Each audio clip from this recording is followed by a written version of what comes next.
आवाज आ रही है मेरी? चेक करके बताइए जरा मुझे। चेक हो गई आवाज, आ रही है आवाज।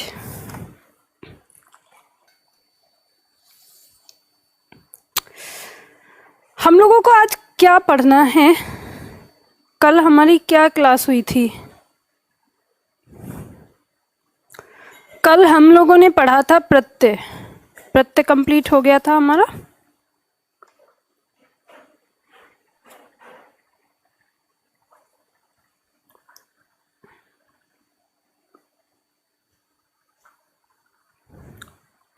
शुरू करते हैं।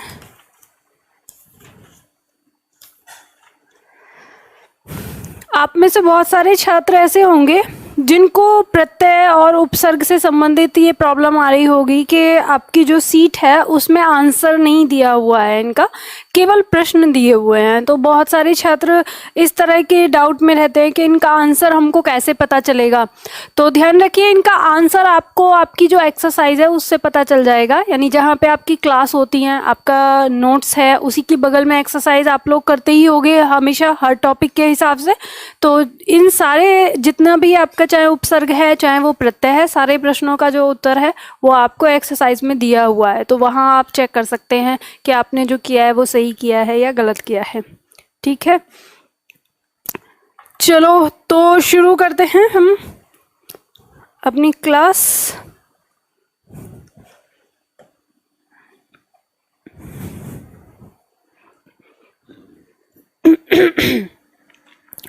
आज हम लोगों को पढ़ना है समास। समास, अब जैसे अभी तक हम पढ़ते आए हैं, हमने पहले पढ़ा संधि, फिर पढ़ा उपसर्ग और फिर पढ़ा प्रत्यय, और अब हम पढ़ने वाले हैं समास। यानी हम पढ़ क्या रहे थे? शब्द निर्माण पढ़ रहे थे। तो शब्द निर्माण की आज कौन सी कड़ी है या कहें कौन सा पार्ट है? तो चौथा पार्ट, यानी समास के अंदर। तो यहाँ पर आप ये लाइन लिख सकते हैं इसमें, जिस तरह से आपने उपसर्ग और प्रत्यय में लिखा कि ये समास भी हमारा क्या है? एक शब्द निर्माण की विधि है। यानी ये भी क्या है? एक शब्द निर्माण की विधि। अब देखो एक बात समझना, जब आप लोगों ने संधि की क्लास पढ़ी थी तो उस समय मैंने आपको ये बात बताई थी कि दोनों जो पद होते हैं उन दोनों पद का अर्थ नए पद में निहित होता है, या दोनों में से किसी एक का अर्थ उसमें निहित होता है। और इस बात को हमने उपसर्ग में भी रखा और इसी बात को हमने प्रत्यय में भी ध्यान में रखा, और यही बात हमको समास में भी ध्यान में रखनी होगी। लेकिन समास हमारे उपसर्ग, प्रत्यय और संधि इन तीनों से कैसे अलग हैं? हमें यहाँ पर ये वाली बात ध्यान देनी है कि ये इन तीनों से कैसे अलग है। तो थोड़ा सा हम यहाँ पर चर्चा करेंगे शब्द निर्माण की विधि को, कि जब हमने अपनी संधि की बात करी थी, यानी जब हम बात कर रहे थे संधि की, तो संधि में हमने देखा था कि इसमें हमने दो वर्णों के मेल से एक विकार उत्पन्न किया। यानी हम कह सकते हैं हमारे पास दो शब्द थे, एक इधर, और इन दोनों शब्दों के मेल से हमने एक नया शब्द बनाया। तो ये हमारा शब्द निर्माण रहा। फिर हमने बात करी उपसर्ग की। तो उपसर्ग में भी हमारा क्या था कि इसमें हमारा यहाँ शब्द था और शब्द से पहले यहाँ हमारा उपसर्ग था। ठीक है, यानी शब्द के आगे हमने जोड़ा और इनसे जो एक नया शब्द बन के आया, ये हमारी शब्द निर्माण की विधि दूसरी थी। ठीक, उसके बाद हमने प्रत्यय पढ़ा। प्रत्यय, ठीक, प्रत्यय में हमने देखा कि हमारा शब्द पहले है, यानी मूल शब्द जिसे हम सार्थक शब्द कहते आए हैं, और बाद में हमने कोई प्रत्यय जोड़ा और इनके मेल से हमारा एक नया शब्द बना, और ये शब्द निर्माण की एक हमारी विधि, तीसरी विधि हो गई। अब इसी थीम पर हमारी जो चौथी विधि है, यानी चौथा जो हमारा स्टेप होगा, वो भी शब्दों का निर्माण ही है। लेकिन इसमें क्या है? इसमें स्थिति थोड़ी अलग है। यानी हम ये कह सकते हैं कि समास जो है वो सिर्फ दो शब्दों का नहीं होता, केवल और केवल दो शब्दों का नहीं होता। समास एक तरह से अगर हम देखें तो समास को अगर हम एक शब्दार्थ दें तो इसका शब्दार्थ होगा संक्षेपण। ठीक है, क्या होगा? संक्षेपण या संक्षेप, समास का एक शब्दार्थ अगर हम दें तो इसका मतलब होता है संक्षेपण या संक्षेप। संक्षेप का मतलब होता है छोटा करना, ठीक है। तो अब ये देखिए कि यहाँ पे आपको पता चलता है इसका मतलब कि समास क्या करेगा, दो या दो से अधिक शब्दों के समूह को एक शब्द में पिरोएगा, यही होता है समास। अब ये वाली बात मैंने क्यों बताई है, ये तीनों पॉइंट बता के और समास के बारे में ये जो मैं यहाँ पे बात बता रही हूँ, मैं सीधा समास भी शुरू कर सकती थी, लेकिन ये इसलिए बताना जरूरी है कि ध्यान रखिएगा समास को लेकर बहुत ज़्यादा भ्रामक स्थिति है। बहुत सारे शब्दों को उठा के आपको पूछ लिया जाता है समास और ये सारी चीज़ें। तो देखो, एक डाउट जो आपके रहते हैं उन्हीं की श्रेणी में मैं एक डाउट लेना चाहूँगी और आप लोगों से बात भी करना चाहूँगी। आप लोग ना फिर मुझे आंसर भी दे के बताना। आज मैं चाहूँगी कि आप लोग मुझे आंसर दें। एक शब्द है, अभी चलो यहाँ पे हम इसको समझ गए, यानी हमने यहाँ पे देखा कि समास में हमें जो फोकस करना है वो ये बात, इस बात पे फोकस करना है कि जब ये शब्द बन के आएगा नया, वो हमारा क्या होगा, संक्षेप होगा। दो या दो से अधिक शब्दों को मिलाकर जब हम एक जगह रखते हैं, वो हमारा जो उससे बनेगा जो शब्द, वो समास कहलाएगा। मतलब वो विधि हमारी समास कहलाती है, यानी कई सारे शब्दों को एक जगह छोटा शब्द बना देना। तो कुल मिला के हमें यहाँ पे ये बात समझ में आई कि यहाँ हमें छोटा करना है। अब इसमें कई सारी भ्रामक स्थितियां होती है, पहले मैं उन पे ही चर्चा करना चाहूंगी। समास पढ़ाने से पहले मैं चाहूंगी कि पहले हम थोड़ी सी इन बातों पे, एक दो समास ऐसे हैं जो हमसे पूछे जाते हैं, जैसे आपको मुझे बताना है फर्स्ट में कौन सा समास होगा। जैसे यहाँ पे हमने लिखा पंचवटी, ठीक है, पंचवटी में कौन सा समास है, आप लोगों के एग्जाम में आता रहता है, बहुत सारे पूछते हैं, ये बताना है आपको पंचवटी में कौन सा समास। दूसरा पॉइंट, दूसरा शब्द आपको बताना है दशानन में कौन सा समास है। क्या दशानन में बहुव्रीहि समास ही होगा या दशानन में द्विगु समास भी हो सकता है।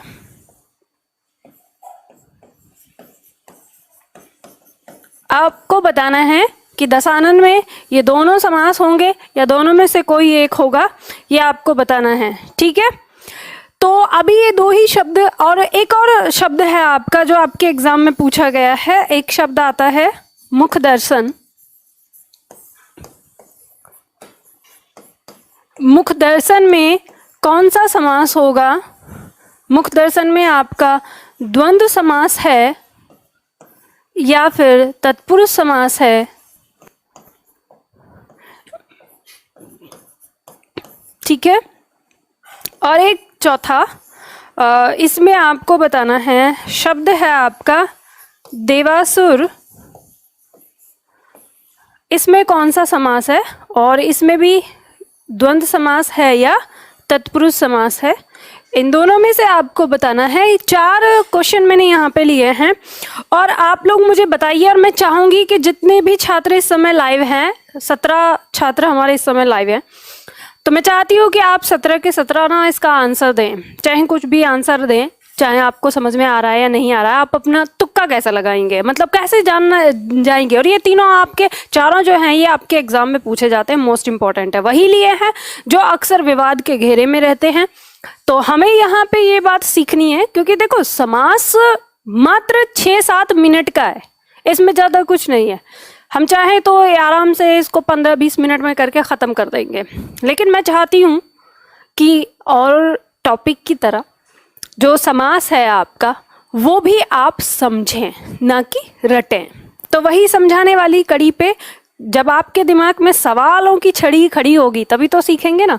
तो आंसर दीजिए, आप लोगों के आंसर बड़े लेट आ रहे हैं,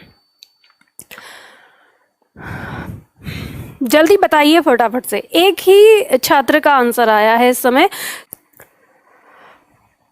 अभी एक छात्र का आंसर आया है दिगु, पहले में दिगु, यानी इनका कहना है कि पंचवटी में दिगु समास है। अच्छा, जो दिया है पहले में, और दूसरे में काजल कह रही हैं कि बहुव्रीहि समास है, यानी दशानन में बहुव्रीहि समास बताया इन्होंने, दशानन में बहुव्रीहि समास है। फर्स्ट में द्विगु होगा, सेकंड में दोनों, चौथे में तत्पुरुष और पांचवे में पांचवा कहाँ से आ गया? यहाँ पे पांचवा है ही नहीं, तीसरा बताना है आपको, तीसरा और चौथा। तो तत्पुरुष और द्वंद्व। और बाकी सब लोग पार्टिसिपेट नहीं कर रहे हैं।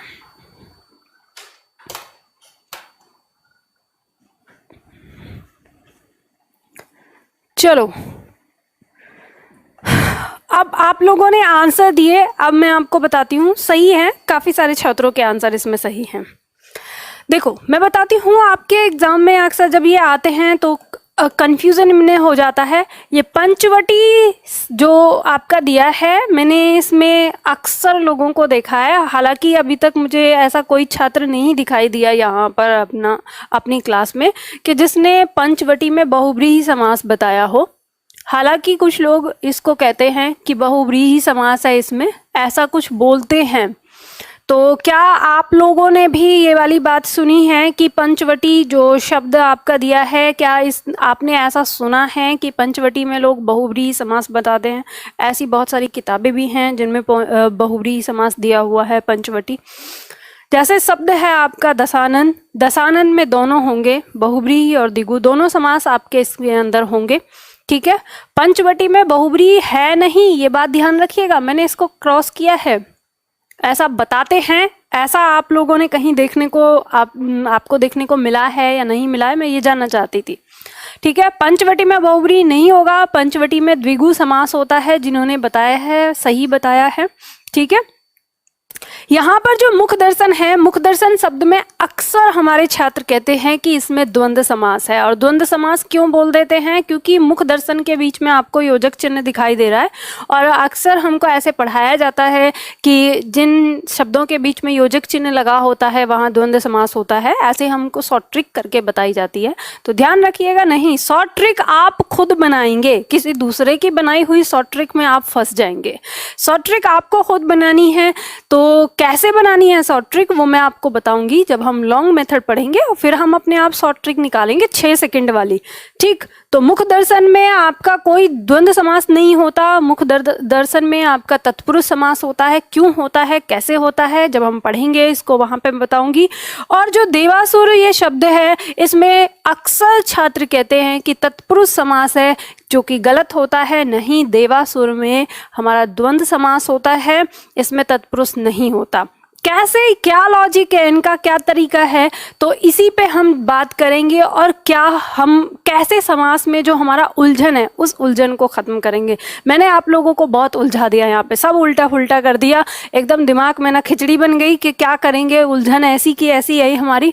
तो नहीं, ध्यान दीजिएगा, यहाँ पे मैंने आप लोगों को थोड़ा सा कंसंट्रेट करने के लिए ये सारी चीजें दी हैं, ताकि आपको ये पता चले कि हाँ समास को हमें कैसे पढ़ना है। स्टार्ट करते हैं बिल्कुल।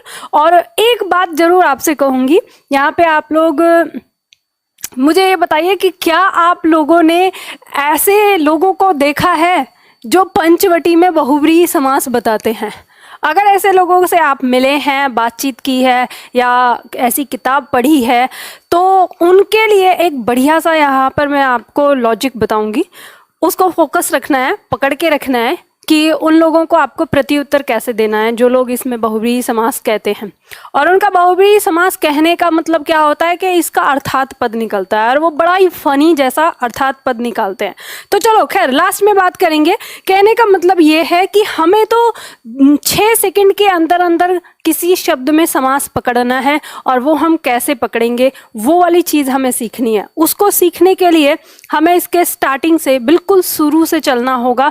और शुरू से कहाँ पर, जो हमारा टॉपिक है उस टॉपिक का नाम, उस टॉपिक की परिभाषा, उसकी यानी जो उसकी की है उसको समझना है। और उसको समझने के बाद उसके भेद में यानी उसके प्रकार में हम जानेंगे कैसे होता है। तो चलिए बात करते हैं समास की। समास के आगे आपने लिख लिया होगा शब्द निर्माण की एक विधि। शब्द निर्माण की विधि है क्योंकि इसके जरिए भी हम शब्दों का निर्माण ही करते हैं, तो शब्द निर्माण की विधि में आती है। अब इसकी परिभाषा पर बात करते हुए हम चलेंगे। इसकी परिभाषा क्या कहती है कि जब 2 या 2 से अधिक शब्द मिलकर एक नवीन शब्द की रचना करते हैं तो उस प्रक्रिया को समास कहते हैं। अब आपको यहाँ पे इसी बात पे फोकस करना है। किस बात पे? देखो, जिस बात को मैं यहाँ पर अंडरलाइन कर रही हूँ उस बात को फोकस करना है, उसी को पकड़ के रखना है। मैं फिर से परिभाषा बता रही हूँ। जब दो या दो से अधिक शब्द मिलकर किसी एक नवीन शब्द का, ये ध्यान रखिएगा, यहाँ कितना शब्द बन के आ रहा है? एक। कितना शब्द बन के आ रहा है? एक। यही है आपकी वो आंसर की, या कहें वो एक सीक्रेट चाबी समास की, यही है।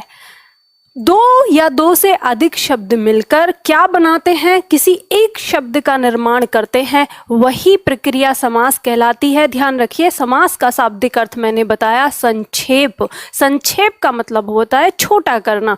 कोई बड़ी चीज थी, उस बड़ी चीज को छोटा किया गया है। अगर किसी शब्द को छोटा किया जा रहा है तो वो शब्द समास विधि से बना है।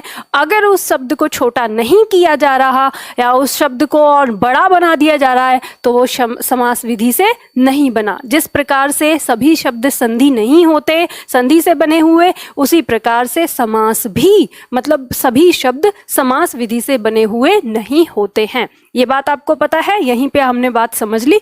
चलिए, ये वाली बात हमको समझ में आ गई कि दो या दो से अधिक शब्द मिलकर एक छोटा शब्द बनाते हैं, वही समास कहलाता है, यानी वही प्रक्रिया। अब हमें यहाँ पे थोड़ा सा बेसिक समझना है। और बेसिक क्या है? बहुत सिंपल है एकदम, कि जब हम समास पढ़ने लगते हैं या समास की हम परिभाषा पढ़ते हैं तो हमें यहाँ पे दो तीन बातें सुनाई पड़ती है। एक सुनाई पड़ता है समस्त पद, एक सुनाई पड़ता है उत्तर पद, एक सुनाई पड़ता है पूर्व पद, और एक सुनाई पड़ता है कि समास विग्रह। ये चारों पद क्या हैं? मतलब ये चारों शब्द जो हैं ये क्या होते हैं? किसको हम समस्त पद कहते हैं, किसको उत्तर पद कहते हैं, किसको पूर्व पद कहते हैं? तो पहले ये वाली चीज समझ लेते हैं कि किसको क्या कहा जाता है। तो ध्यान दीजिए, यहाँ पर हमारा यहाँ पर ये दिया हुआ है कि समास के अवयव, यही है समास के तत्व हम कह सकते हैं। ये क्या है? ये चार होते हैं। और चार कौन कौन से होते हैं वो अब इसमें आप देख लीजिए। चार हैं ये। कौन कौन सा? आप इसमें कह सकते हो समस्त पद, समस्त पद, पूर्व पद, उत्तर पद और समास विग्रह।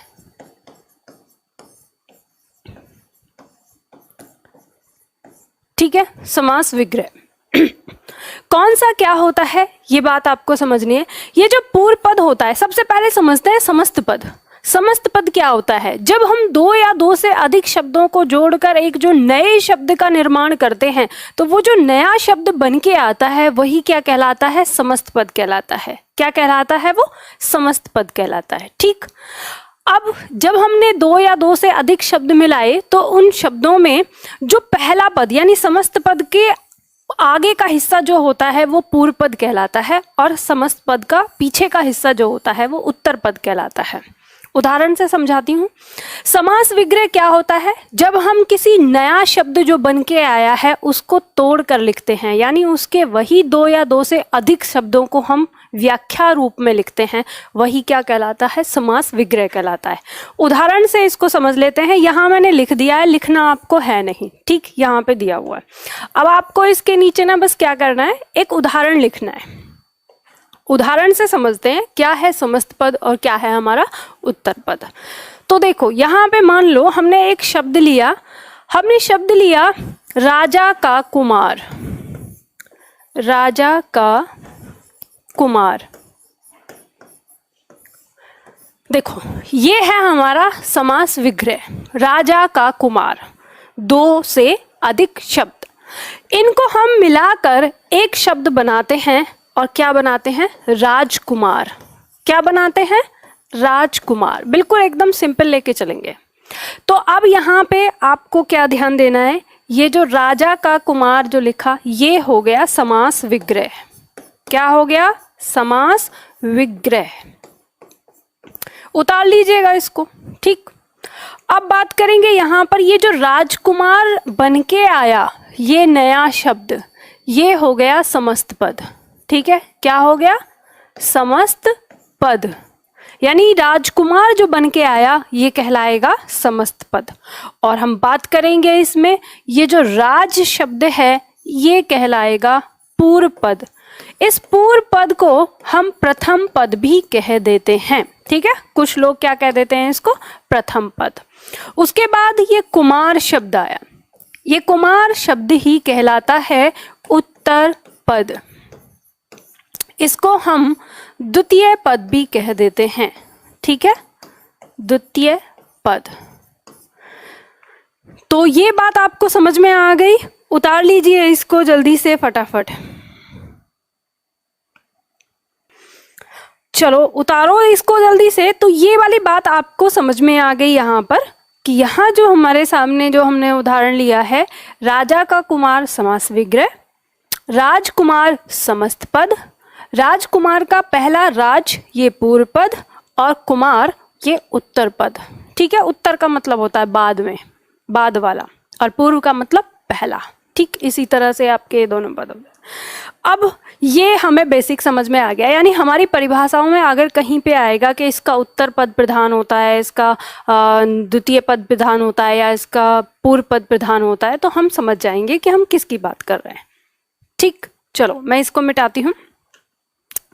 अब इसके बाद हम बात करते हैं यहाँ पर समास के प्रकार की। समास के प्रकार ब्रैकेट में लिखा है प्रधानता के आधार पर। अब देखो यहाँ पे एक बात तो आप लोगों को पता है कि हमने जो हिंदी व्याकरण लिया है, हमारा हिंदी व्याकरण किसके आधार पर है, वो संस्कृत के व्याकरण के आधार पर बनाए। यानी हमने जब हिंदी का व्याकरण बनाया तो हमने संस्कृत से ही मदद ली थी, यानी लगभग हमने कुछ जो सरलतम नियम थे वो संस्कृत के ही लिए थे। तो इस कारण से हमें हमारे हिंदी के अंदर संस्कृत से मिलती जुलती चीज़ें देखने को मिलती हैं। तो ये वाली बात को ध्यान में रखते हुए आपको इस बात को ध्यान में रखना है कि जब हमारे हिंदी के समास की व्याख्या होती है तो कुछ लोग कहते हैं कि समास के 6 भेद हैं और कुछ लोग कहते हैं समास के 4 भेद हैं। तो इसमें आपके एग्ज़ाम में मतलब इस पॉइंट को लेके बड़ा विरोध रहता है। एग्ज़ाम में पूछा जाता है समास कितने प्रकार के, तो आप 6 लिखें या 4 लिखें। तो ध्यान रखिएगा यहाँ पर जो हम बात कर रहे हैं वो समास में प्रधानता के आधार पर कर रहे हैं।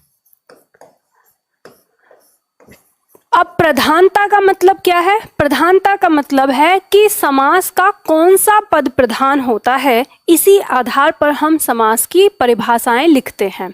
जब हम इसकी परिभाषाएं लिखते हैं इसी आधार पर, तो इस आधार पर हम समास को 4 भागों में बांटते हैं। ठीक है, कितने भागों में बांटते हैं? 4 भागों में। और वो कैसे? इसको बांटते हैं इस तरह से, जैसे जिसका पूर्व पद प्रधान हो। ठीक है, पूर्व पद प्रधान एक हमारा बांटा जाता है जिसमें क्या हो? पूर्व पद प्रधान हो। दूसरे नंबर पे हम कह सकते हैं कि उत्तर पद प्रधान हो, उत्तर पद प्रधान हो। ऐसे समास जिनमें उत्तर पद प्रधान हो। और फिर तीसरा पॉइंट आ जाता है कि जिसमें दोनों पद प्रधान हो। ठीक है, तीसरा पॉइंट क्या हो जाएगा? दोनों पद प्रधान हो। और चौथा पॉइंट आ जाता है दोनों पद अप्रधान हो। अप्रधान का मतलब दोनों में से कोई सा प्रधान ना हो। दोनों पद अप्रधान, अन्य तीसरा पद प्रधान, अन्य तीसरा पद प्रधान। बस यही है आपकी एक शॉर्ट ट्रिक जो आपको लेके चलनी है ना। अभी हमने समास शुरू नहीं किया, अभी हम सिर्फ समास की पृष्ठभूमि तैयार कर रहे हैं, ताकि जो बेसिक चीज़ हमें नहीं पता होती जिसकी वजह से हमारे शब्द जो हैं गलत हो जाते हैं, हमें ध्यान ये रखना है कि प्रधानता के आधार पर समास कितने प्रकार के? 4 प्रकार के। अगर आपके एग्जाम में क्वेश्चन पूछा जाए कि समास कितने प्रकार के होते हैं, तो 4 प्रकार के आपको देना है। क्यों? क्योंकि हम प्रधानता के आधार पर ही उसकी व्याख्या करते हैं हिंदी में। पूर्व पद प्रधान वैसा समास जिसके अंदर पूर्व पद प्रधान होता है, तो वो पूर्व पद प्रधान में आ जाएगा। वैसा अब दूसरे में आ जाएगा उत्तर पद प्रधान, यानी वैसा समास जिसका उत्तर पद प्रधान होता है। फिर तीसरे में आएगा जिसके दोनों पद प्रधान होंगे, ठीक है, दोनों पद, यहाँ पे बिंदी लगेगी, जिसके दोनों पद प्रधान होंगे वो समास चाहे एक हो, दो हो, तीन हो, जितने भी हो वो इसके अंदर आएंगे। और दोनों पद अप्रधान यानी जिसमें दोनों पद ही गौण होते हैं यानी कम महत्वपूर्ण होते हैं, कोई तीसरा पद प्रधान होता है। तो अब यहाँ इसके अंडर में हमें अपने सारे समास रख लेने हैं। अब हम बात करते हैं जब हिंदी भाषा के समास की, तो हिंदी भाषा में कुल 6 समास होते हैं। अब आप कहेंगे कि मैडम अभी तो आपने 4 बताया, तो ध्यान रखिए मैं बता रही हूँ, गिनती बता रही हूँ टोटल समास की। तो टोटल समास हमारे 6 प्रकार के होते हैं। अब उन 6 में से केवल एक समास हमारा ऐसा होता है जिसके अंदर पूर्व पद प्रधान होता है, जिसको हम कहते हैं अव्ययी भाव समास। समझने की कोशिश करना, ठीक है, बिल्कुल अलग तरीके से पढ़ा रही हूँ इस वाले बैच को, एकदम मतलब ऐसा कि आपको आसानी से समझ में आए। तो इस जिसमें मतलब हमने ये 4 लिए, अब उन 6 में से हमारा एक समास ऐसा होता है जो हमारा क्या होता है, अव्ययी भाव समास, जिसका पूर्व पद होता है प्रधान। उसके बाद जब हम उत्तर पद प्रधान की बात करते हैं तो उत्तर पद प्रधान में हमारे पास 3 समास होते हैं। कौन कौन से? तत्पुरुष समास, ठीक है, तत्पुरुष।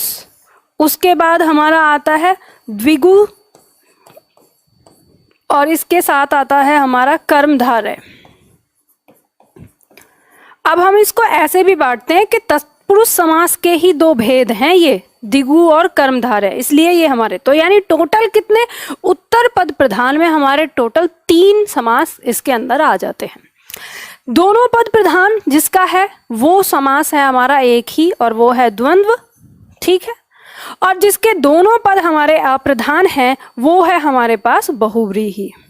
तो ये तो आपको पता है, तो देखो इनकी परिभाषा तो आपको यूं ही याद हो गई, सीधी सिंपल सी बात है, यही है इनकी परिभाषाएं। परिभाषाएं भी देखो ऐसे ही निकलती हैं।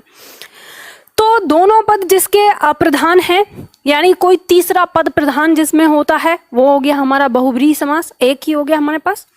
जिसके दोनों पद प्रधान हैं वो हो गया हमारा द्वंद्व समास, ठीक है। जिसमें उत्तर पद प्रधान होता है ये है हमारा तत्पुरुष समास, और तत्पुरुष समास के अंदर भी क्या होते हैं, द्विगु और कर्मधारय समास इसके उपभेद माने गए हैं। तो ये कहा जाता है कि ये इसके क्या है, उपभेद हैं, यानी तत्पुरुष समास का ही अंदर आने वाले। तो यानी हम अगर इनको अलग अलग भी माने तो हम कह सकते हैं कि तीनों समास हमारे इसमें आ गए जिनका उत्तर पद प्रधान होता है, और एक हमारा अव्ययी भाव हमारा हो गया पूर्व पद प्रधान। अब आपके एग्जाम में क्वेश्चन ऐसे पूछा जाता है कि निम्न में से किसका कौन सा पद प्रधान है, ऐसे करके आपको प्रश्न दे दिया। मान लो ऐसे 4 ऑप्शन दिए हुए हैं कि 4 समास लिखें, आपसे पूछा गया निम्न में से वह समास बताइए जिसका उत्तर पद प्रधान होता है। तो आपको ये बात पता है कि उत्तर पद प्रधान हमारे 3 समास के होते हैं, तो 3 में से कोई एक आपका ऑप्शन में दिया हुआ होगा, ठीक है। ऐसे ही मान लो आपसे पूछ लिया कि निम्न में से वह कौन सा समास है जिसके दोनों पद प्रधान होते हैं, तो आसानी से बता देंगे। या ऐसे पूछ लिया कि निम्न में से कौन सा समास है जिसका पूर्व पद प्रधान होता है, तो भी आसानी से बता देंगे। अभी हमने कुछ जाना ही नहीं है, हम सिर्फ अभी बेसिक ही पढ़ रहे समास का। तो ये वाली बात समझ में आ गई। अब आपके दिमाग में एक पॉइंट और आ रहा होगा कि मैम सारी बात समझ में आ रही है, लेकिन ये प्रधानता का क्या मतलब है। अक्सर छात्र इस बात को पूछते हैं कि प्रधान होने का मतलब क्या है, हमको कैसे पहचान आएगा किसी चीज के बारे में कि इसमें ये प्रधान है और ये गौण है ना। ये वाली बात आपके दिमाग में रहेगी। तो देखो मैं आपको उसका तरीका बताती हूँ। हम समास शुरू करने से पहले इस वाली बात को पूरी तरह से जान लेंगे कि प्रधानता का मतलब क्या होता है और कैसे हम उसको पहचानेंगे। तो यहाँ पे ये वाली बात आपको समझ में आ गई। अब यहाँ पे समझिए प्रधानता का मतलब। जैसे मान लो मैंने आपसे एक बात कही कि मुझे सेब खाने का मन हो रहा है, मुझे सेब चाहिए। तो आपके दिमाग में जब मैंने आपसे बोला सेब, तो आपके दिमाग में एक फोटो बनी होगी सेब की। 2 में से कोई एक फोटो बनी होगी, या तो ये सेब ऐसे बना होगा अगर आपने सेब को नहीं देखा है, नहीं तो सेब जैसा होता है लाल रंग का वैसी आकृति आपके दिमाग में बन गई होगी ना, ठीक है। तो अब इसके बाद मैं दूसरी बात कहती हूँ कि अगर मैंने आपसे कहा हाथी, तो जैसे ही मैंने हाथी बोला तो आपके दिमाग में फोटो बनी होगी, या तो ये हाथी शब्द ऐसे लिखा हुआ बना होगा, या फिर जैसा हाथी दिखने में होता है वैसा आपको हाथी दिखाई दिया होगा आपके दिमाग में, छवि जो उत्पन्न हुई होगी। ठीक है, तो ऐसे ही आपको फोकस करना है कि जब आप कोई शब्द उच्चारण कर रहे हैं, कोई शब्द बोल रहे हैं, तो उसमें आपके दिमाग में किसकी छवि बनती है, मतलब किस चीज की छवि बनती है उस शब्द के पीछे, और जिस चीज की छवि बनती है वही उसमें प्रधान होगा। कैसे, देखो एग्जाम्पल से समझा रही हूँ, समास अभी शुरू नहीं किए हैं, पहले बेसिक ले रही हूँ। जैसे मान लो मैंने आपसे कहा, एक शब्द लिखा मैंने, युद्ध क्षेत्र, मैंने लिखा युद्ध क्षेत्र, तो बताइए आपके दिमाग में जैसे ही मैंने बोला युद्ध क्षेत्र, तो आपके दिमाग में किसकी फोटो बनी? लड़ते हुए आदमियों की फोटो बनी, या उस जगह की फोटो बनी जिस जगह पर लोग लड़ने के लिए खड़े होते हैं? स्वाभाविक सी बात है, उस मैदान की फोटो बनी होगी। जैसे ही हमने कहा युद्ध क्षेत्र, तो मतलब वो लंबा सा क्षेत्र एक दिखाई दिया होगा जहाँ पे लोग लड़ने के लिए खड़े होंगे, कुछ इस तरह की चीजें। यानी फोकस किस चीज पे हुआ आपके दिमाग में? आपके दिमाग में फोकस हुआ क्षेत्र पर। ठीक है, फोकस किस चीज पे हुआ? क्षेत्र पर। तो देखो ये क्षेत्र, इसमें क्या है? उत्तर पद है, तो ये हो गया उत्तर पद प्रधान। ये क्या हो गया? उत्तर पद प्रधान। अब जैसे मान लो हमने एक और उदाहरण लिया, हमने कहा घुड़सवार। जैसे ही हमने शब्द बोला घुड़सवार, अब बताइए मुझको कि जैसे मैंने कहा घुड़सवार, तो आपके दिमाग में केवल घोड़े की फोटो बनी थी या घोड़े पर बैठे हुए व्यक्ति की फोटो बनी? तो स्वाभाविक सी बात है, आपके दिमाग में जो बनी होगी घोड़े पर बैठे हुए व्यक्ति की बनी होगी, क्योंकि हमारा जो मतलब फोकस है वो किसकी तरफ है? सवार की तरफ है। तो सवार की तरफ फोकस है, यानी इस चीज को फोकस कर रहा है, तो ये है उत्तर पद प्रधान। ये क्या है? उत्तर पद प्रधान है। ठीक, अब इसी के साथ एक और शब्द यहां पर लेती हूं। मान लो मैंने शब्द लिखा प्रतिदिन। क्या लिखा मैंने? प्रतिदिन। प्रतिदिन शब्द लिखा, जैसे ही मैंने बोला प्रतिदिन, तो आपके दिमाग में दिन की बजाय जो फोकस गया होगा वो प्रति पर गया होगा। प्रति का मतलब हर दिन, मतलब हर एक जितने भी दिन हैं, हम हर की बात कर रहे हैं, मतलब प्रति, वो उस वाले हिस्से पर आपका दिमाग में फोकस गया होगा, दिन तो बाद में आया। तो ये जो पहले तरफ फोकस हुआ ये है पूर्व पद प्रधान। ये क्या है? पूर्व पद प्रधान। समझ गए? अब इसी तरह से मान लो मैंने एक शब्द लिखा, मैंने लिखा चंद्रशेखर। तो देखो जैसे ही मैंने चंद्रशेखर लिखा, इस चंद्रशेखर शब्द में दो शब्द हैं, एक है चंद्रमा और एक है शिखर। ना ही तो आपके मन में चंद्रमा का ख्याल आया और ना ही आपके मन में शिखर यानी सर, जो सर हमारा माथा है, इसका ख्याल आया। आपके दिमाग में ख्याल किसका आया?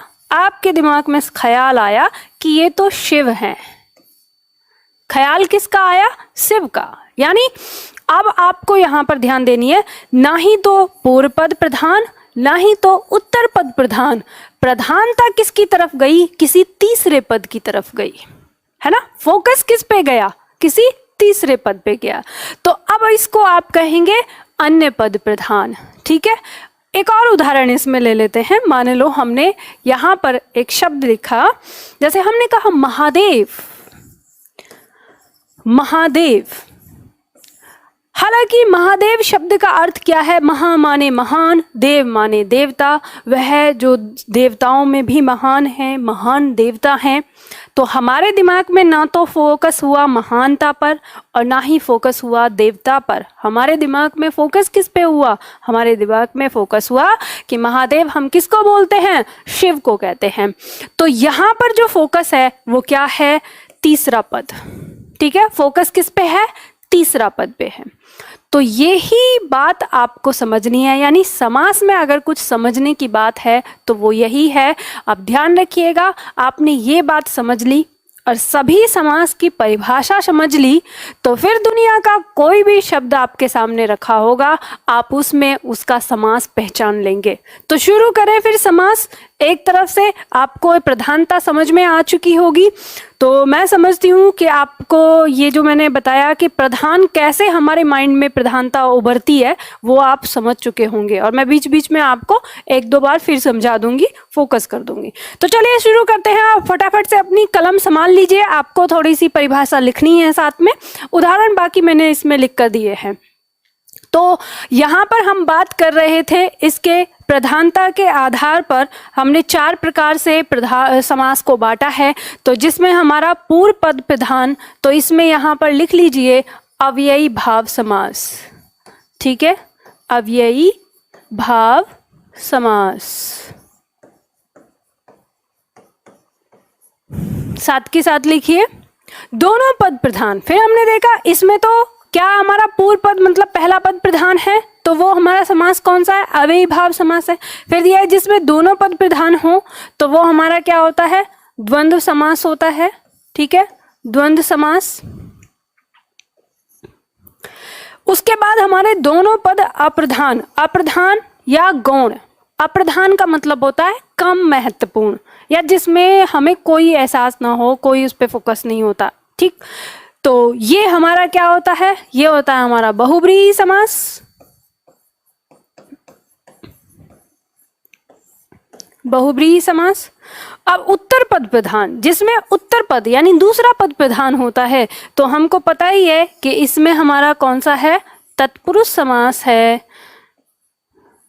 और तत्पुरुष समास के हमारे 2 भेद हैं, द्विगु समास और कर्मधारय समास। ठीक है, चलो इनको लिख लीजिए फटाफट से। तो बाकी हमारे क्या है, द्विगु समास और कर्मधारय समास। चलो हम इनको करते हैं, तो उतारते हैं, इसके बाद फिर आगे बढ़ते हैं एक एक करके।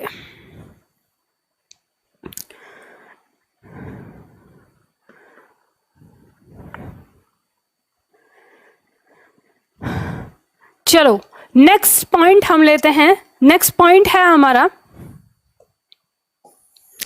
अविभाव समास। इसको हम यहां पर लिखते हैं।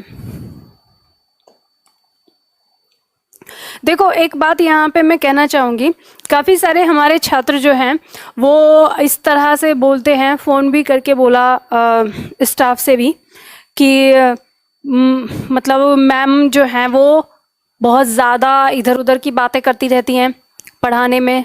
भाई मुझे ये समझ में नहीं आता कि मैं कभी अपनी कहानी तो आप लोगों को सुनाती नहीं हूँ, इधर उधर की बातें अगर मैं कोई करती हूँ तो वो सारे सवाल उठाती हूँ जिन सारे सवालों को लेकर आप सभी लोगों को डाउट होते हैं, जो मार्केट में भ्रामक स्थिति बनाते हैं। तो मैं उनको सामने रखकर और उन्हीं पे आपको पूरा खोल के एकदम से जड़ से पूरी तरह से यानी समस्या को पूरी तरह से खत्म कर देने के हिसाब से मैं आप लोगों को पढ़ाती हूँ। अगर आप थोड़ा सा पेशेंस नहीं रख सकते ना, आपको ये लगता है कि अरे मैडम सिर्फ टॉपिक सीधे सीधे पढ़ाओ, तो मैं कहूँगी कि उससे कहीं ज़्यादा अच्छा है आपको मार्केट में बहुत सारे लोग पढ़ा रहे हैं बहुत फास्ट, आप उन लोगों से पढ़ सकते हैं। क्योंकि आप लोगों के द्वारा ऐसी बातें सुन के ना मैं हतोत्साहित हो जाती हूँ। मुझे बुरा लगता है कि कोई टीचर मतलब किसी टीचर को स्टूडेंट सिखाएगा क्या कि वो कैसे पढ़ाए, तो ये बुरा लगता है। इसलिए मैं कहना चाहती हूँ कि जैसे अभी मैं देख रही थी काफ़ी सारे छात्र देख रहे थे और देखने के बाद लाइव से चले भी गए। हो सकता है उन्हें लगा हो कि मैडम टॉपिक ढंग से पढ़ा नहीं रही है, अभी शुरू ही नहीं किया है, ऐसे ही कर रहे हैं, चलो बाद में देख लेंगे वो सारी चीज़ें। लेकिन मैं सच बता रही हूँ, जो मेरे साथ पेशेंस रखकर अगर चीज़ों को सीख लेगा समझ लेगा तो किसी को कोई डाउट होने की ज़रूरत नहीं होगी, कहीं पे कोई डाउट नहीं आएगा।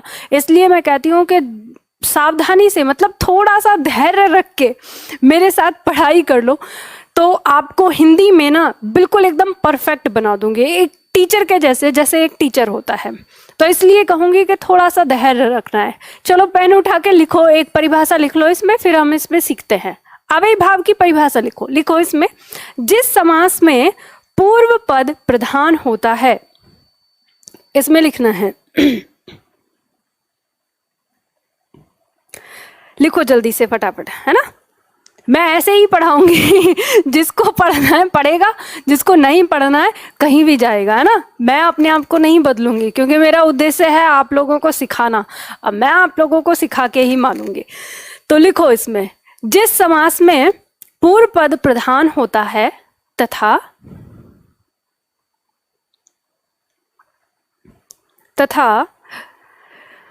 इसका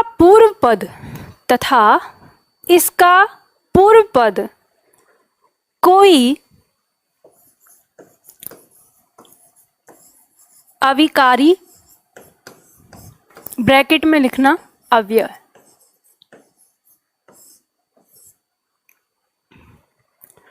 तथा इसका पूर्व पद कोई अविकारी, ब्रैकेट में अव्यय शब्द अथवा कोई उपसर्ग हो। कैसे लिखना है, इसको लिख देना यहां पर, शब्द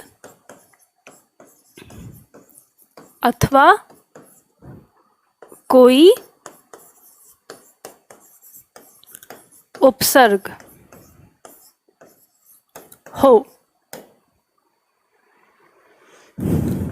कॉमा, तो वहां अव्ययी भाव समास होता है।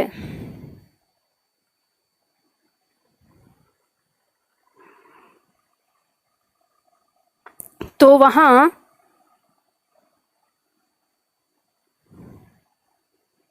अव्ययी भाव समास होता है।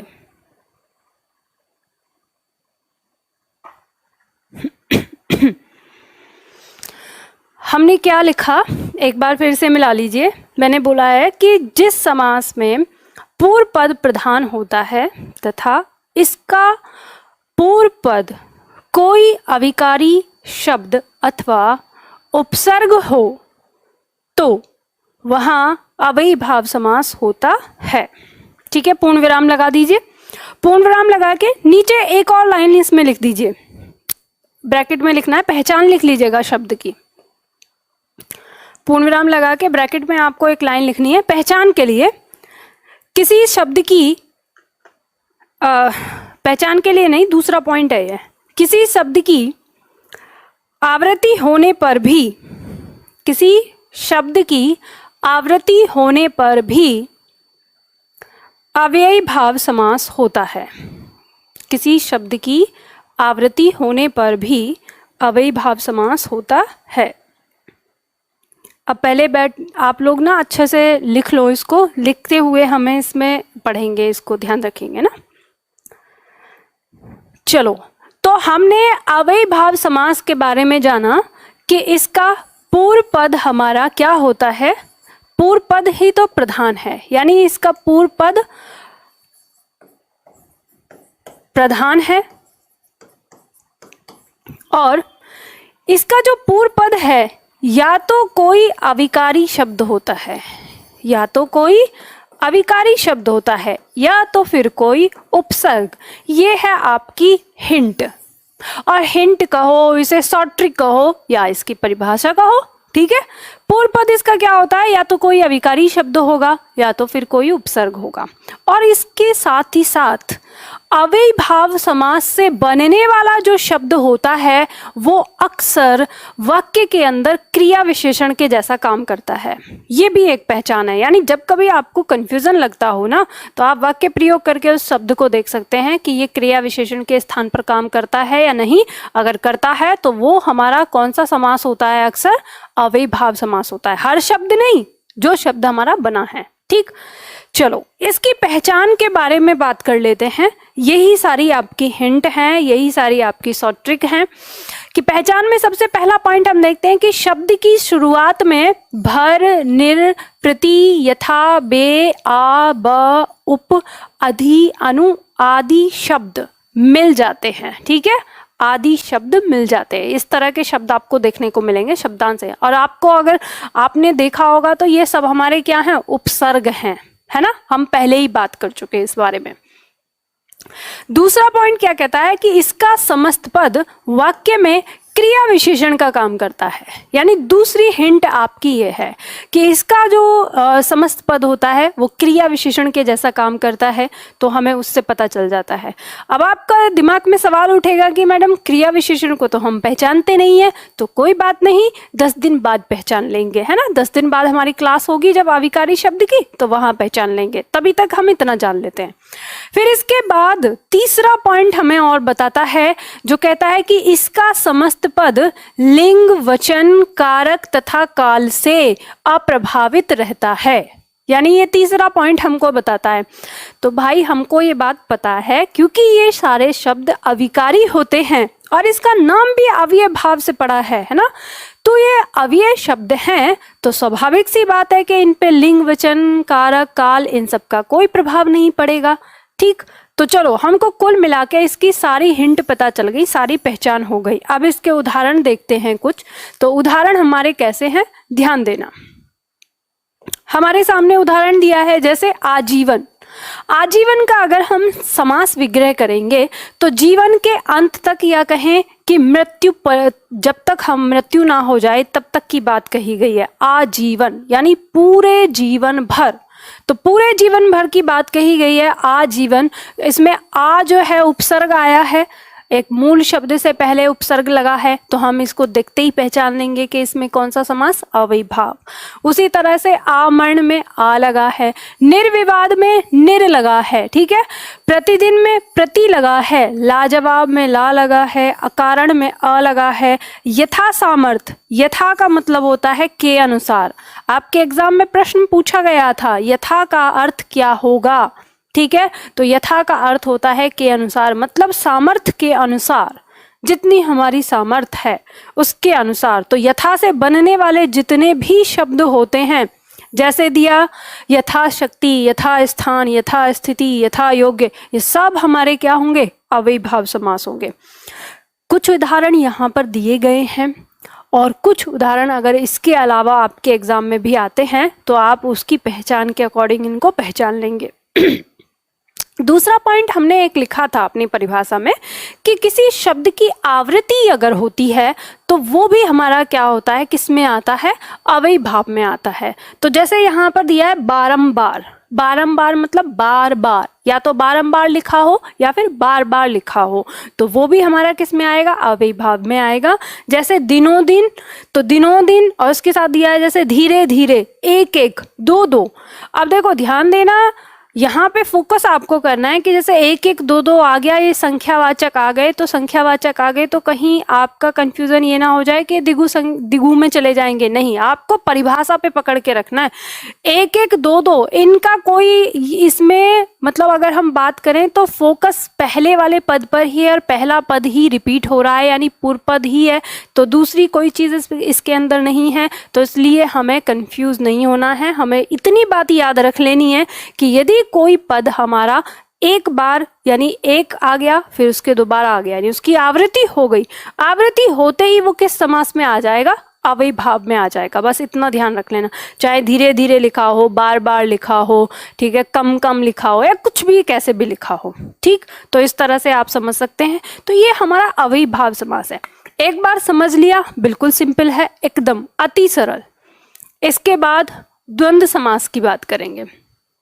तो देखो अव्ययभाव में आपने ये जाना कि अव्ययभाव का जो समस्त पद है बन के आता है अव्यय शब्द के जैसा काम करता है। अव्यय शब्द मतलब क्रिया विशेषण, ठीक है। तो अव्ययभाव, अव्यय शब्द, आराम से उसमें पहचान कर सकते हैं आप शब्द को उसके नाम से। इसी तरह से दूसरे द्वंद्व समास को भी नाम से सीखेंगे। ये कहता है कि द्वंद्व समास, द्वंद्व, द्वंद्व का मतलब होता है झगड़ा, और झगड़ा किसके बीच होगा, तो यानी द्वंद्व समास वही होगा जहां दोनों पदों के बीच झगड़ा होगा। अब झगड़ा दो स्थिति में होता है, एक तो एक दूसरे के एंटी, ठीक है, एक दूसरे के विरोधाभास हैं, बिल्कुल विलोम हैं। मैं ये कह रहा हूं, मैं ये कह रहा हूं, तो बिल्कुल विलोम है। तो हमें यहाँ पे एक शब्द मिलता है कि झगड़ा किस में होता है, जो एक दूसरे के विलोम होते हैं उनमें होता है। दूसरा झगड़ा कहाँ होता है, दूसरा झगड़ा होता है ना मैं कम हूं ना मैं कम हूं, मतलब ये कहता है कि मैं कम नहीं हूं, तो ये कहता है तो मैं भी कम नहीं हूं, मतलब ये भी ताकतवर, ये भी ताकतवर, या कहे कि ये भी कम नहीं, ये भी कम नहीं, या ये भी जरूरी और ये भी जरूरी। ठीक है, तो ऐसे शब्द जो होते हैं उनको हम कहते हैं पूरक। कहने का मतलब होता है कि ये एक दूसरे के एंटी नहीं हैं, लेकिन महत्वपूर्ण इतने ही हैं कि अगर हम जब इसकी तरफ देखते हैं तो ये भी हमारे लिए जरूरी है, और जब हम इसकी तरफ देखते हैं तो ये भी जरूरी है, यानी ये भी कम नहीं, ये भी कम नहीं। जैसे उदाहरण के तौर पे मान लो मैंने कहा कि कुएं से पानी निकालिए, तो कुएं से पानी निकालने के लिए आपको लोटा और डोर दोनों की जरूरत है। या अब मैं कहूँ कि नहीं लोटा ले लो, तो आप कहेंगे नहीं डोर भी चाहिए। मैं कहूँ अगर डोर ले लो, तो आप कहेंगे नहीं लोटा भी चाहिए। यानी दोनों एक दूसरे के क्या हैं, पूरक हैं। तो दूसरा शब्द हमें मिलता है यहाँ पर पूरक से। तो आपको कुल मिला के यहाँ पे दो बात समझ में आई। पहली बात तो ये कि इन पदों के बीच आपको इन दोनों में से किसी एक का संबंध पाया जाएगा। या तो दोनों पद आपस में एक दूसरे के विलोम होंगे, या तो दोनों पद आपस में एक दूसरे के पूरक होंगे। पहला पॉइंट। दूसरा पॉइंट हमको यहाँ समझ में आता है कि जब हमारे पास ये पद है और ये पद है, तो दोनों ही महत्वपूर्ण हैं अपने आप में, चाहे वो विलोम की अवस्था में हो, चाहे वो पूरक की अवस्था में हो। तभी तो हमने द्वंद्व समास को किसके अंदर रखा था, जिसके दोनों पद प्रधान हो। ठीक है, तो चलो इसकी परिभाषा लिख के उसके उदाहरण को समझते हैं फिर। तो परिभाषा लिखिए यहाँ पर द्वंद्व समास में, एक लाइन लिखिए और लाइन लिख के यहाँ पे हम यहाँ देखते हैं। लिखिए इसमें, जिस समास के दोनों पद प्रधान होते हैं,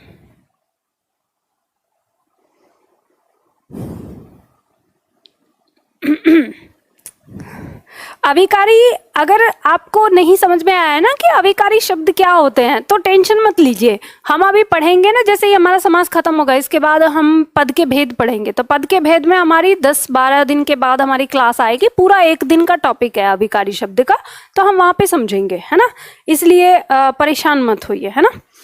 द्वंद्व समास की परिभाषा आप लिखिए इसमें, जिस समास के दोनों पद प्रधान होते हैं, जिस समास के दोनों पद प्रधान होते हैं, कॉमा, तथा दोनों पदों के बीच, तथा दोनों पदों के बीच या तो पूरक का,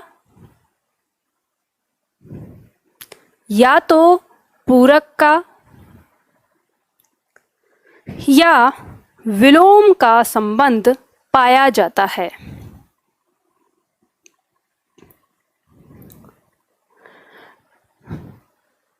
दोनों पदों के बीच या तो पूरक का या तो विलोम का संबंध पाया जाता है, कॉमा करके लिखना है, वहाँ द्वंद्व समास होता है, वहाँ द्वंद्व समास होता है।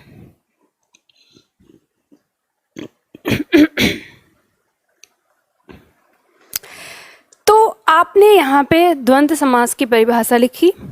अब देखो, दो तरह के स्टूडेंट हैं हमारे पास। एक स्टूडेंट हैं जो किसी भी शिक्षक के एग्ज़ाम के लिए पढ़ रहे हैं, टीजीटी पीजीटी वगैरह, है ना। और एक हमारे ऐसे स्टूडेंट हैं जो बाकी के जैसे यूपीएसआई, एमपीएसआई या राजस्थान एसआई इस तरह की एग्ज़ाम के लिए पढ़ रहे हैं। या उससे भी अलग है, जैसे एसएससी, जीडी, पता नहीं कौन कौन से आपके चल रहे हैं, या जुडिशरी, या फिर इन सब के लिए जो आपके 10th या 12th के लिए। ठीक है, तो काफ़ी सारे अलग अलग हमारे छात्र हमारे इस बैच में हैं। तो अब यहाँ पर एक चीज़ बताती हूँ आपको कि जब हम बात करते हैं द्वंद्व समास की, तो अक्सर द्वंद्व समास के भेद भी देखने को मिलते हैं। कुछ लोग इनको 3 भागों में बांटते हैं। तो यहाँ मैंने उदाहरण को तीनों भागों में अलग अलग कर दिया है, क्योंकि छात्रों ने कहा था कि मैम हमारे एग्जाम में इनके अलग से भी पूछे जाते हैं। तो मैं यहाँ पे आप लोगों को क्लियर कहूँगी कि आप जब द्वंद्व समास में इनको पढ़ेंगे, सारे जितने भी एग्जाम्पल दिए हैं तीनों पार्ट में लिखे हुए, वो सारे एग्जाम्पल पहले द्वंद्व समास के उदाहरण हैं। और अगर द्वंद्व समास के भेद आपसे पूछे जाएं, तो फिर अगर पूछ लिया जाता है तो आप उसके भेद पे जो ट्रिक मैं बताऊंगी उस ट्रिक के माध्यम से आप उनके भेद निकाल सकते हैं। तो हम यहाँ पर जितने भी उदाहरण देने वाले हैं ये सब हमारे क्या हैं, इन दो चीजों को फॉलो करते हैं। किन दो चीजों को फॉलो करते हैं? एक तो विलोम शब्द को और एक पूरक को, यानी दोनों के मध्य या तो विलोम का संबंध पाया जाता है या पूरक का। और कई बार कुछ शब्द तो ऐसे होते हैं जिनमें पूरक और विलोम दोनों का ही संबंध पाया जाता है। तो देखते हैं यहाँ पर, अब अगर हम समास को 3 भागों में बांटें तो आप लोगों ने इनका नाम सुना होगा कि ये 3 प्रकार के होते हैं, वैकल्पिक द्वंद्व, इतरेतर द्वंद्व और समाहार द्वंद्व। अब कई बार छात्रों के लिए ये बड़ी परेशानी वाली चीज बन जाती है, किसको तो वैकल्पिक में रखें, किसको इतरेतर में रखें, किसको समाहार में रखें, और किताबों में इनकी परिभाषा भी अलग अलग दी हुई है। मैं आपको कहूंगी आप इनके नाम से पकड़ लीजिए। कैसे नाम से पकड़ना है? वैकल्पिक, ये कहता है कि विकल्प, मतलब वैकल्पिक किससे बना है? विकल्प से बना है। जहां विकल्प हो, और विकल्प किसमें होता है? या तो ये या तो ये, ठीक है। विकल्प कहाँ होता है? या तो ये या तो ये, तो ये होता है। अब आप इसको चाहो तो यहाँ पर शॉर्ट ट्रिक लिख सकते हो, इन शब्दों के बीच आपको विलोम का संबंध देखने को मिलता है। जितने भी उदाहरण आपके वैकल्पिक द्वंद्व समास के अंदर आते हैं, इन उदाहरण के बीच में आपको विलोम देखने को मिलता है। अब इनकी परिभाषा कैसे दी है विद्वानों ने? परिभाषा कहा है जहां दोनों पद में अथवा शब्द से जुड़े होते हैं, यानी जो दोनों पद हैं यानी उनके समास विग्रह अथवा पद से जुड़े होते हैं, तो वो क्या होते हैं? वैकल्पिक द्वंद्व समास के अंदर आते हैं। लेकिन ध्यान रखिएगा, ये कोई जरूरी नहीं होता कि हमारे द्वारा निकाला हुआ समास विग्रह एग्जामिनर के द्वारा निकाले हुए समास विग्रह से मेल खाता हो। जैसे कुछ उदाहरण के लिए देखें, मान लो यहाँ पे दिया है पाप पुण्य। हम ये कहें कि पाप अथवा पुण्य, तो इसका हमने यहाँ पर समास विग्रह पाप अथवा पुण्य निकाल दिया। लेकिन हम ये भी तो कह सकते हैं पाप और पुण्य, इसे कहने में ही क्या दिक्कत है ना? वाक्य प्रयोग हम कर सकते हैं, ऐसे बोल सकते हैं ना कि आपको पाप और पुण्य के बारे में क्या पता है। तो पाप और पुण्य, तो यहाँ तो और भी आ गया। जरूरी नहीं कि हम इसको ऐसे बोलें कि आपको पाप अथवा पुण्य के बारे में क्या पता है। तो हमें नहीं पता कि समास विग्रह में हमारा क्या आएगा, इसी वजह से हमारे छात्रों को इसमें कंफ्यूजन होता है। तो मैं आपको समास विग्रह से कोई सा समास नहीं पढ़ाती, मैं आपको बताती हूँ कि आपको इसके अंदर देखना है।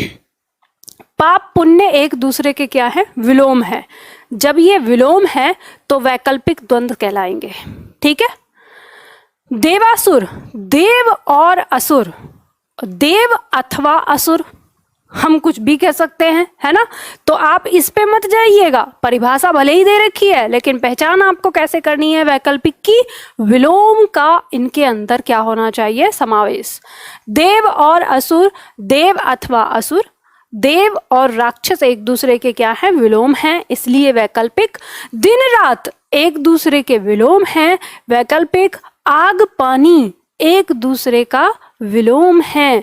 जय पराजय दोनों एक दूसरे के विलोम हैं। दिवारात्रि, कर्तव्य अकर्तव्य, ये कर्तव्य अकर्तव्य, संधि लग के इसको इसमें आ बन गया है, कर्तव्य अथवा अकर्तव्य, ठीक है। दोनों एक दूसरे के विलोम। यश अपयश दोनों एक दूसरे के विलोम। लाभ हानि दोनों एक दूसरे के विलोम। धर्माधर्म, धर्म अथवा अधर्म दोनों एक दूसरे के विलोम। तो विलोम जहां पर आ गया वैकल्पिक द्वंद्व होगा, बस इतना याद रख लेना। परिभाषा छोड़ो, आपको परिभाषा पे फोकस नहीं करना अगर आता है तो, ठीक। दूसरा, इतरेतर द्वंद्व समास। अब देखो इसमें आपको ना थोड़ा सा एक चेंज करना होगा, इसमें टाइपिंग मिस्टेक हुई है उदाहरण में, वो आप लोग समझ जाएंगे, सीख गए हैं आप लोग। इतरेतर द्वंद्व समास आपका कहता है कि ये आपसे बोलता है कि जिनके बीच में और पद लगा हो, तो जरूरी नहीं है भाई और लगा हो, है ना, जरूरी नहीं होता कि और लगा ही हो। हम इसमें आपको ध्यान रखना है कि एक दूसरे के पूरक होने चाहिए। जो शब्द एक दूसरे के पूरक है इतरेतर में आएंगे, ठीक। दोनों जो शब्द एक दूसरे के पूरक हैं इतरेतर में। अब इसमें आपको ना थोड़ा सा काटना है, कटिंग करना है, थोड़ी सी इसमें टाइपिंग मिस्टेक है उदाहरण में। जैसे यहाँ पे आपका ये दिया है आग पानी, इसको काट लेना है, इसमें विलोम है, या तो आप यहाँ बगल में लिख लो विलोम, ऊपर वाले का उदाहरण है ये। उदाहरण को अलग करते में इसमें टाइपिंग मिस्टेक हुई है, तो सही करना है। आग पानी आपको इसमें से हटाना है। उसके बाद बहन भाई, ये पूरक में भी आ जाता है और ये विलोम में भी आ जाता है, तो ये एक तरह से दोनों ही आपके आ जाते हैं इसमें। चाहो तो इसमें रख सकते हो, रहने के लिए आ जाएगा। अब बात यही आती है कि अगर आपका इतरेतर और उसमें आ गया तो आप पहले किस में रखेंगे। तो आपको ध्यान रखना है कि आपको अगर ऐसे आ जाए दोनों एक साथ, तो आपको पहले इसको विलोम में लेके चलना है, क्योंकि बहन और भाई लिंग के आधार पर क्या है, एक दूसरे के विलोम है। उस तरह से ये हो गया, दाल रोटी हो गया, ठीक है, ये तो पूरक है एक दूसरे का। अब देखो पूरक देख लो यहाँ पर, जैसे शिव पार्वती है, एक दूसरे के पूरक है। इनको लिंग के आधार पे भी नहीं अलग किया जाता है, इनको पूरक ही माना जाता है कि शिव पार्वती क्या हो गए, पूरक हो गए। संसार के लिए दोनों की जरूरत है, आदिशक्ति और शिव दोनों की जरूरत होती है। अन्न जल, अन्न और जल दोनों की जरूरत होती है, पूरक है एक दूसरे के। लोटा डोर पूरक है एक दूसरे के। दाल रोटी पूरक है एक दूसरे के। हरिहर, हरि और हर मतलब शिव और विष्णु, ये पूरक हैं एक दूसरे के। माता पिता लिंग के आधार पर भले ही विलोम है, लेकिन एक संतान के लिए दोनों ही पूरक हैं। माता भी जरूरी है और पिता भी, इसलिए इसका पहला जो पद है वो किस में आएगा, पूरक में ही आएगा, तो आपको ध्यान रखना है। फिर इसके बाद राम लक्ष्मण पूरक हैं एक दूसरे के। गौरी शंकर वही आ गए शिव पार्वती। और सीताराम, सीताराम भी पूरक में ही आएंगे और हवा पानी पूरक में आ जाएंगे, ठीक है। तो ये यहाँ पर आपको ध्यान रखना है कि ये दोनों हमारे किस में आ जाएंगे, पूरक में। तो ये आपको देखो यहाँ थोड़ी सी चीज़ ये ध्यान रखनी है, मैं इसके भेद इसलिए नहीं पढ़ाती थी क्योंकि एक दूसरे से उलझे हुए हैं ये, हम कैसे सुलझाएंगे इतना ज़्यादा डीप में जाके, सिर्फ हमारा दिमाग खराब होता है। इसलिए मैं इससे ज़्यादा इसके भेद पढ़ाती नहीं थी, लेकिन एक दो एग्ज़ाम में आ गया है इसलिए मैंने यहाँ पे डाल दिया है, ताकि अगर एग्ज़ाम में आए तो आप लोगों को परेशानी नहीं होनी चाहिए, है ना। अब समाहार आपको इसके अर्थ से ही जानना है।